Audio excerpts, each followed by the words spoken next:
Welcome back to Stuff About Tutorial. Today we are talking about how to upload video watermark on YouTube channel. Why would you want to know how to upload video watermark on YouTube channel? Well, maybe it is your first time using YouTube and not sure how to upload video watermark on YouTube channel.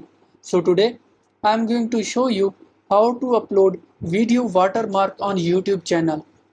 Check video description and I will try to leave the written instructions.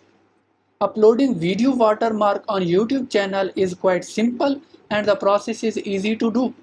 First of all, open any browser. Now write youtube.com in search bar. Now you are seeing channel logo in top right corner. Click on it.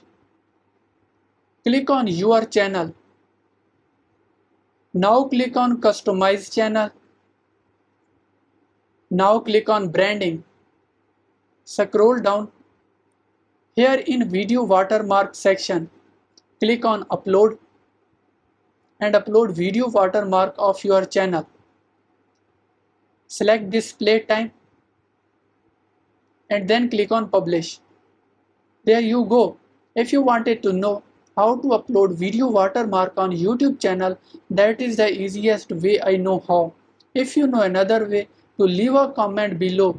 Be sure to subscribe for more videos.